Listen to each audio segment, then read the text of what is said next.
December 3rd, 1976. Kingston, Jamaica. 7 armed men walked through an unlocked gate at 56 Hope Road, just as the sun disappeared behind the hills. Inside, Bob Marley stood in his kitchen with his wife Rita, his manager Don Taylor, and a handful of friends. They'd just finished rehearsing. Someone was cooking dinner. The radio played softly in the background. 2 days. That's all that separated them from a concert that was supposed to bring peace to an island tearing itself apart. Then the front door exploded open.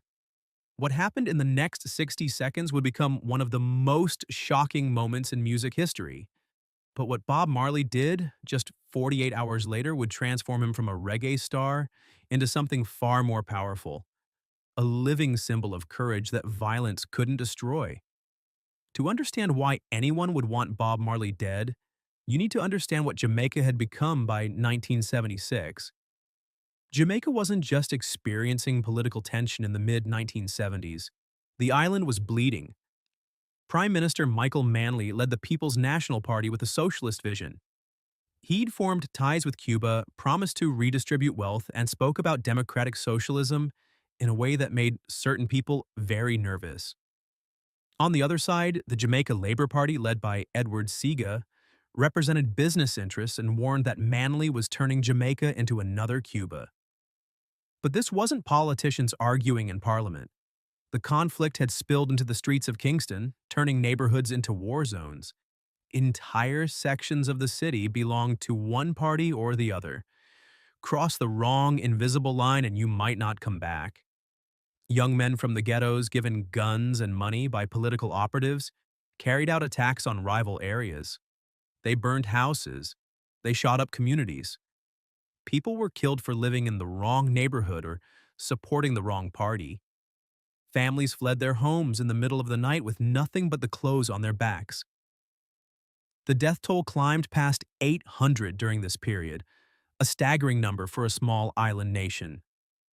Children stopped going to school, businesses closed, bodies turned up in alleys and vacant lots. The violence fed itself.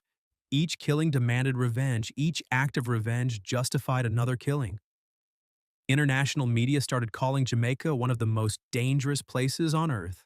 Bob Marley had never run for office. He didn't give campaign speeches or endorse candidates. But his music spoke to Jamaica's poor with a power that transcended politics. When Bob sang about suffering and depression, when he called for people to stand up for their rights, millions listened. Not just in Jamaica, around the world. By 1976, Bob had become Jamaica's biggest export. His album Rastaman Vibration had cracked the American top 10. He was selling out venues across Europe. Young people in London and Paris and Amsterdam sang his songs, feeling the message even when they didn't understand every word. He'd taken reggae from the poorest neighborhoods of Kingston to the world stage, and his voice had become impossible to ignore. So when Prime Minister Manley's people approached Bob about doing a free concert in Kingston, it seemed straightforward enough. They'd call it Smile Jamaica. Bring people together. Show the world that despite the violence, Jamaica could still celebrate its culture. Try to cool things down before the country exploded. Bob agreed. The concert was set for December 5th at National Heroes Park. Free to the public. A celebration of Jamaican music and culture. Then Manley announced a snap election for December 20th. Everything changed in that moment. The concert, scheduled less than 3 weeks before the election, suddenly looked like a campaign event. Whether Bob knew about the election or not, and everyone close to him insisted he didn't, the perception was set. The opposition accused him of being Manley's puppet. Radio hosts called him a sellout. Rumors spread through Kingston's underworld that Bob Marley had chosen a side. The threats started coming in, anonymous phone calls, messages delivered through intermediaries, warnings that doing the concert would be dangerous, that powerful people wanted it canceled, that Bob should back out while he still could. His advisors took the threats seriously, but Bob had grown up in Trenchtown, one of Kingston's toughest neighborhoods. He'd seen violence his entire life. He'd built his career on the message that you don't surrender to fear. If he canceled now, what would that say? That guns win? That terror works? He told everyone he was going to play the concert. 56 Hope Road wasn't just Bob's home, it was the headquarters of Tough Gong Records, a creative hub where musicians gathered at all hours. The main house sat on a quiet street in an upscale part of Kingston, painted white with green trim. Band members came and went freely. Friends stopped by to hang out. The gate was often open. Security was minimal. This was before celebrities needed fortresses. This was Bob's home, and he wanted it to feel like home. On the evening of December 3rd, the atmosphere was relaxed. The Wailers had been rehearsing for the concert. They'd run through the set list, tightened up arrangements, and the music sounded great. Bob was in the kitchen with Rita. Don Taylor stood nearby. A few other friends were scattered around the property. Someone was cooking. The radio played. Everything felt normal. Nobody heard the gate open. Nobody saw the men moving up the driveway in the fading light. The first warning was the front door bursting inward and the sound of gunfire ripping through the house. Don Taylor turned toward the noise instinctively. 5 bullets tore through his body in rapid succession before he could even react. His chest, his abdomen, his back. He collapsed hard in the kitchen, blood immediately spreading across the floor beneath him, his body going into shock, his mind desperately trying to process what was happening. Rita Marley was outside near her car, keys in hand, about to drive somewhere. She saw the armed men coming up the driveway, saw the weapons being raised.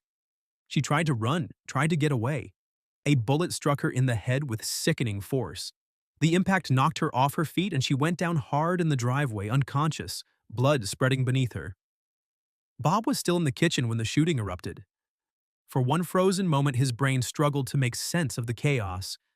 That sound, that unmistakable sound of gunfire, close and loud. Then survival instinct took complete control. He bolted toward the back of the house, running for his life. A bullet caught him in the chest. The impact felt like being punched, spun him around, knocked all the air from his lungs. Another grazed his arm, tearing through skin and muscle, but terror and adrenaline kept him moving.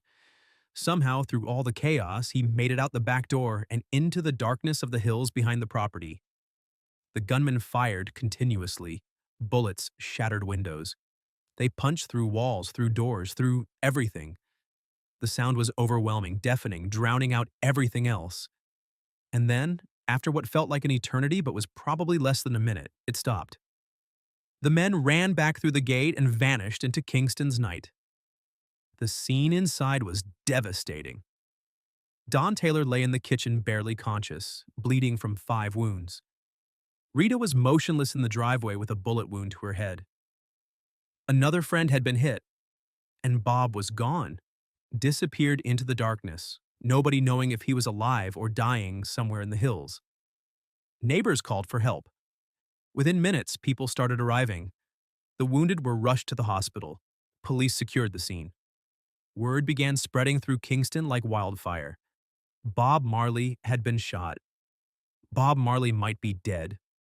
For hours that felt like an eternity, nobody knew who would survive. Don Taylor was rushed into emergency surgery with doctors working frantically to save his life. 5 bullet wounds meant massive trauma, massive blood loss. The surgeons fought desperately, trying to repair the damage, trying to stop the bleeding, trying to keep him alive through the critical first hours. Rita's injury looked absolutely fatal when doctors first examined her. A bullet to the head. Survival seemed impossible. But the doctors discovered something that could only be described as miraculous. The bullet had struck her skull, but instead of penetrating into her brain, it had hit at just the right angle to send it traveling under her scalp, following the curve of her skull. It had lodged in the back of her neck, missing her brain entirely. She was unconscious, badly injured, in critical condition, but alive. She would survive this. She would make a full recovery. Don Taylor would also survive, though his recovery would be measured in months of pain and rehabilitation. 5 bullets had torn through his body, but somehow, none had severed major arteries or destroyed vital organs beyond repair. He'd lived to tell the story, though He'd carry both physical and emotional scars for the rest of his life. Bob had hidden in the hills for hours, crouched in the darkness, not knowing if the gunmen were still searching for him, not knowing if his wife was alive or dead, not knowing if his friends had survived. He was wounded, bleeding, terrified. When he finally learned it was safe to return, when someone found him and told him the immediate danger had passed, he went straight to the hospital to see Rita and Don. The bullets that hit him had been serious but not fatal. One grazed his chest without penetrating deep, another tore through his arm. He was wounded, bleeding, in pain, but alive. The question everyone was asking seemed obvious. Would he cancel the concert? The pressure was immense. His wife had been shot in the head. His manager had nearly died. He himself was wounded. The people who wanted him dead were still out there. Every logical voice said the same thing. Cancel. Get out of Jamaica, stay alive. Even the Prime Minister's office reached out to say they'd understand.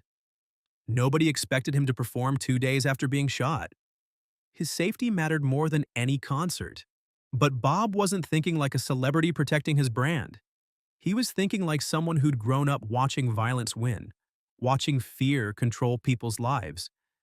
He'd built his entire message around the idea that you stand up to oppression, that you don't let terror silence you.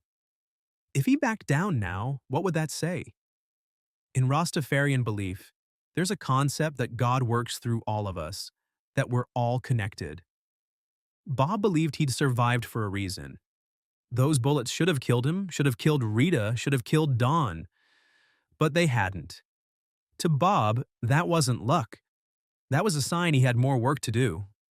2 days after the shooting, Bob Marley walked onto the stage at National Heroes Park.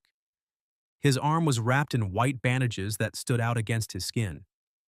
He moved carefully, protecting his chest where the bullet had grazed him. Every breath hurt. Every movement reminded him that just 48 hours ago, gunmen had tried to kill him in his own home. But he was there, guitar in hand, standing in bright sunlight in front of 80,000 people who couldn't believe what they were seeing. The crowd went absolutely wild. People wept openly, tears streaming down their faces. They cheered until their voices gave out, until they were hoarse and exhausted. Some in the audience had heard rumors that Bob was dead, that the shooting had killed him, so seeing him alive and walking onto that stage felt like witnessing a resurrection, like seeing someone rise from the grave. This man had been shot 48 hours ago. His wife had been shot in the head. His manager had nearly died. And here he was with a guitar in his hands, ready to deliver his message. Bob and the Wailers launched into their set with intensity that was almost frightening. They played War with its fierce declaration against racism and oppression, its promise that there would be war until justice was achieved. They played Trenchtown Rock, a song about Bob's roots in Kingston's toughest neighborhood, about where he came from. His voice was strong despite everything he'd been through. You could hear the strain in it, the pain underneath each note, but you could also hear the determination, the absolute refusal to be silenced. This wasn't just a performance or entertainment. This was Bob Marley making a statement with every breath, every word, every chord. At one point during the show, Bob stopped playing.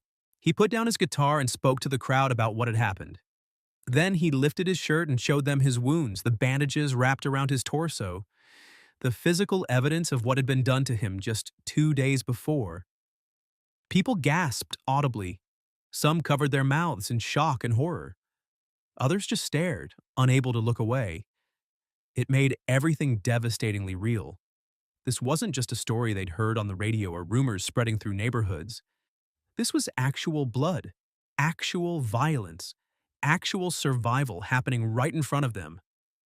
Then he raised his bandaged arm high above his head, holding it there for everyone to see. A gesture of pure defiance, of victory over violence. The message could not have been clearer. I'm still here. You shot me, but I'm still standing. You tried to kill me, but you failed. You can't stop me. You can't stop this message. The crowd erupted in response. The cheering was deafening, shaking the entire park, people jumping and crying and singing along. In a country where political violence had terrorized entire communities, where people were afraid to leave their homes, where fear ruled everything, Bob Marley stood on that stage and absolutely refused to be afraid. He transformed the assassination attempt from an act of terror designed to silence him into proof that his message was bigger than any bullet, that courage was more powerful than violence, that music could not be killed. After the concert ended, after the last song was played and the applause finally died down, Bob didn't stay to celebrate. He didn't do interviews or take bows or bask in what he'd accomplished. He knew he was still in danger. The people who'd tried to kill him were still out there somewhere, still free, still potentially hunting for him. That same night, under cover of darkness, he left Jamaica. He flew to Nassau in the Bahamas, then eventually made his way to London, England. He wouldn't return to his homeland for over a year, but the question remained. Who had tried to kill him? The investigation was complicated from the start. Jamaica in 1976 wasn't a place where these things got solved easily. The lines between police, politicians, and criminals were often blurred. Too many people had too much to hide. Several men were eventually arrested in connection with the attack, but the case never produced clear answers. Some had ties to political factions opposed to Manley's government. Rumors swirled that the hit had been ordered by people who saw Bob as too influential, too sympathetic to the wrong politics. But other theories emerged. Some suggested the attack was meant as a warning rather than an execution. If professional hitmen really wanted Bob dead, he'd be dead. They'd had plenty of time and firepower. Maybe the goal was to intimidate him into canceling the concert, to prove they could reach him. Then there were whispers about CIA involvement. It sounds like conspiracy theory territory, but the context makes it less far-fetched. The United States was deeply worried about Jamaica becoming another Cuba. Michael Manley's relationship with Fidel Castro alarmed Washington. The CIA had a documented history of interfering in Caribbean politics, Guatemala, Chile, Cuba itself. Could they have been involved in destabilizing Jamaica? And could Bob Marley, as the country's most powerful cultural voice, have been seen as a threat? No hard evidence of CIA involvement ever emerged. No documents, no confirmed testimony. But the possibility has never been entirely ruled out either.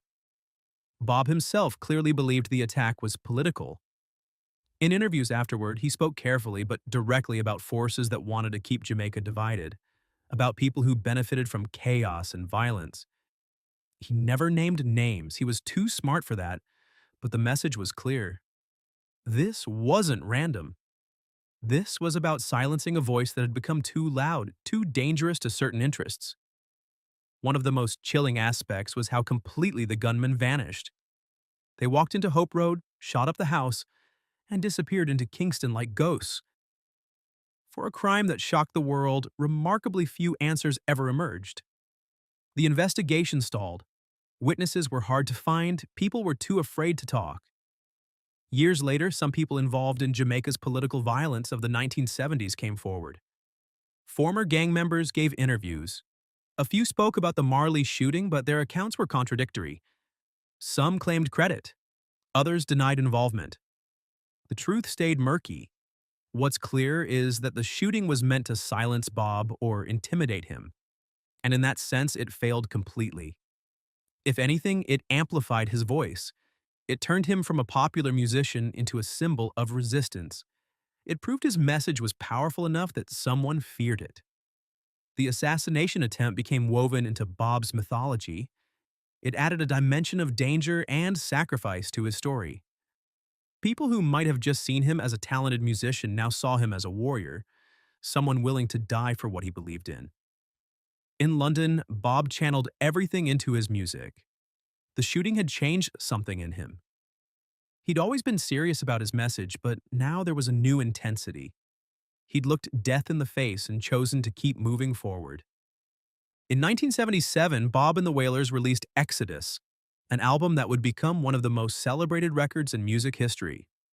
The title track was a call to liberation, to leaving oppression behind. After being forced to flee his own country, the theme took on profound personal meaning. He was living an exodus. Jamming was pure joy wrapped in an irresistible groove. Despite everything, despite the violence and pain, Bob could still create music that made people want to dance and celebrate life. One Love became a universal anthem with its simple but powerful message about unity. Three Little Birds offered comfort with its promise that everything would be all right. The album was recorded while Bob was still processing the trauma. You can hear it in the music: determination, defiance, but also deep spirituality. There's pain there, but also hope. Bob was working through what had happened the only way he knew how. Exodus was a massive success. It cemented Bob's status as an international superstar. Time magazine would later call it the album of the century. The music reached across every border, every culture, every divide. Bob Marley was no longer just Jamaica's voice. He was becoming the world's voice. But Jamaica was always on his mind during those months in exile. He missed his homeland with a deep, persistent ache that never really went away. He missed the island's rhythm and energy, the sound of Jamaican voices, the feeling of being home where he belonged. And he wanted desperately to come back. But not just to return. He wanted to finish what he'd started with the Smile Jamaica concert. He wanted to use his music to bring people together, to help heal his broken country. In 1978, Bob finally got his chance. The political situation in Jamaica had only gotten worse in the time since the shooting. The violence between the People's National Party and the Jamaica Labour Party had escalated even further. More people had died. More families had been destroyed. People across the island were absolutely exhausted by the bloodshed, by the constant fear, by the endless cycle of revenge.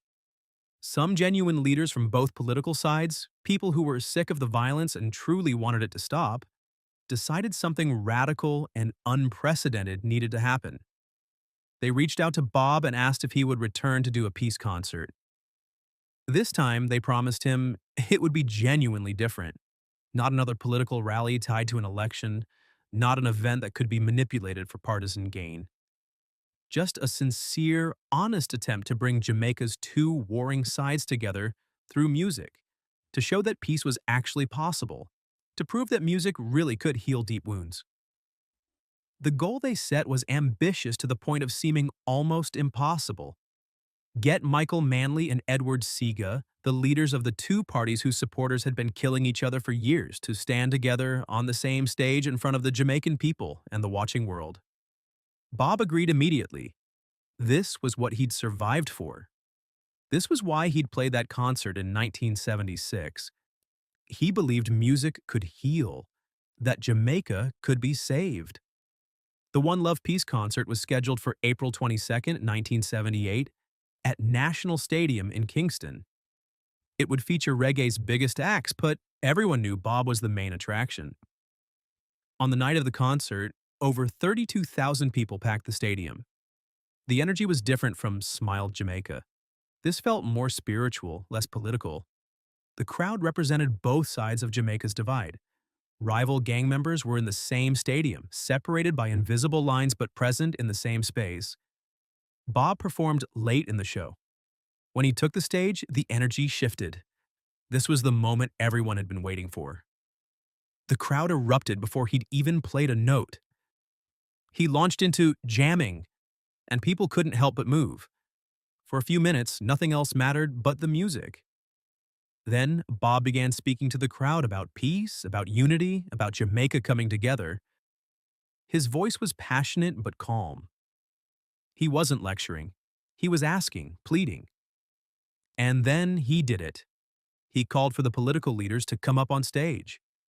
Michael Manley and Edward Seaga walked up from their seats. The crowd went silent. The tension was incredible. These two men represented everything that had torn Jamaica apart. They'd spent years attacking each other, encouraging their supporters to see the other side as the enemy. Bob took their hands and raised them high, joining them together above his head. It was just a few seconds, but the symbolism was overwhelming. People in the crowd cried, some fell to their knees. This wasn't supposed to be possible. And yet it was happening. The moment was captured on camera and became one of the most iconic photographs in music history. Bob in the middle, dreadlocks flying, face intense with emotion. Manley and Sega on either side, their hands clasped above Bob's head. The stadium packed with people witnessing something that seemed impossible. Did it end the violence in Jamaica? No. The political warfare continued. People kept dying. Jamaica's problems were too deep to be solved by a concert. But that moment mattered. It showed that peace was possible. It gave people hope. It demonstrated that even after years of bloodshed, reconciliation could happen. Maybe not permanently, maybe not perfectly, but it could happen. For Bob, it was vindication. This was why he'd survived the shooting. This was why he'd refused to be scared away. This was the power of music he'd always believed in. After the One Love Peace concert, Bob's legend continued to grow. He toured the world, filling stadiums, inspiring millions.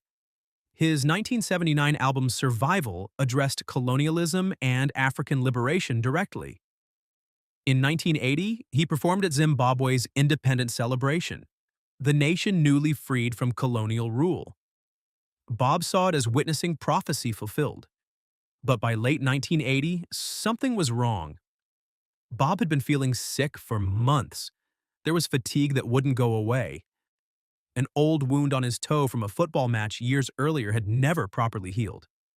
The doctors eventually diagnosed melanoma, a deadly form of skin cancer that had spread throughout his body. Bob tried to fight it. He sought treatment in various places, combining traditional medicine with alternative therapies. But the cancer was aggressive. By 1981, it was clear he was losing the battle. His Rastafarian faith had complicated the medical decisions early on. Doctors had suggested amputating his toe when they first discovered the cancer, but cutting off part of the body went against his beliefs.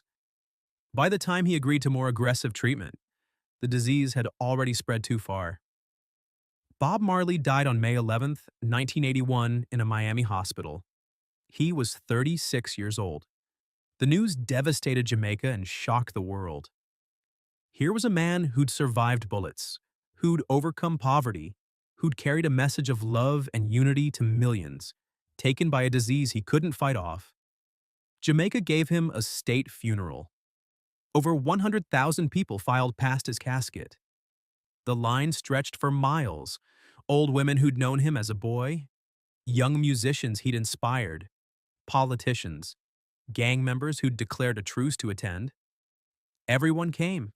Prime Minister Edward Sega, the man who'd stood with Bob on that stage at the One Love Peace concert, gave the eulogy. He described Bob as someone who had never compromised his beliefs, whose voice had been heard, and would continue to be heard all over the world. Bob was buried in 9 Mile, the small village where he'd been born. He'd traveled the world, but he came home in the end.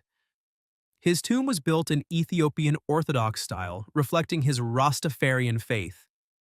Inside, along with his body, they placed his guitar and a Bible open to Psalm 23. Music and faith, the things that defined him.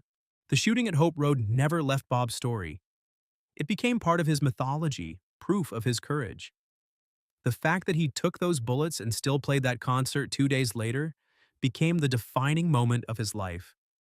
The moment that showed who he really was. In the decades since his death, Bob Marley has become more than a musician. He's an icon recognized around the world. His face is on posters everywhere. His music plays in every country. Songs like Redemption Song, No Woman, No Cry, and One Love have become universal anthems, but sometimes the actual man gets lost in the celebration. The person who grew up poor in rural Jamaica, who moved to Kingston's toughest neighborhoods as a teenager, who worked as a welder before his music took off, who believed deeply in his faith, who had children and relationships and struggles like anyone else. The shooting reminds us that Bob Marley was real. He bled, he hurt, he was afraid, and he chose to be brave anyway. That's not mythology, that's a human being making an extraordinary choice. When those bullets tore through his house, Bob could have walked away. Nobody would have blamed him. He'd already accomplished more than most people dream of. He could have disappeared to safety and lived comfortably, but Bob understood that his music meant something bigger than his own success, that his voice represented people who didn't have voices. That backing down would be its own kind of death, the death of hope, the death of the message that love and unity could overcome violence. So he walked onto that stage with his wounds barely healed and he played. And in doing so, he proved that some things are bigger than fear, that messages of hope and justice can't be killed with bullets, that courage is a choice. The legacy of those 2 days in December 1976 is about more than just Bob Marley. It's about Jamaica's pain during a dark period. It's about political violence that nearly destroyed a nation. And it's about one man's refusal to let fear dictate his life. Today, 56 Hope Road is the Bob Marley Museum. Visitors from around the world come to see where he lived, where he created, and where he was shot. They stand in that kitchen where the bullets flew. They walk through the rooms where history happened. And they try to imagine what it took to survive that night and then walk onto a stage 2 days later. Bob Marley once said that the people trying to make the world worse weren't taking a day off, so how could he? That philosophy defined his life. Even when gunmen came for him, he kept making music. He kept spreading his message. He refused to stop. The assassination attempt failed because you can't kill an idea with bullets. You can't silence a message of love by spreading fear. Bob Marley understood that. And his decision to play the Smile Jamaica concert, wounded and traumatized, proved it to the world. That moment, Bob on stage with his bandaged arm raised high, showing his wounds to 80,000 people, became more powerful than any bullet. It became a symbol that outlasted the violence, that transcended the politics, that continues to inspire people decades later. Bob's life was cut short, but in his 36 years he accomplished what most couldn't in several lifetimes. He brought reggae from Kingston's ghettos to the world stage. He gave voice to the oppressed everywhere. He refused to compromise his beliefs even when it nearly cost him his life. He created music that continues to inspire, to comfort, to challenge, to unite. And he proved something essential, that we can choose how we respond to violence and fear. We can back down, or we can stand up. We can let bullets silence us, or we can sing louder. We can accept that violence wins, or we can prove that love, music, and courage are stronger. If you enjoyed this video, please like and subscribe to our channel so you never miss out on more fascinating stories.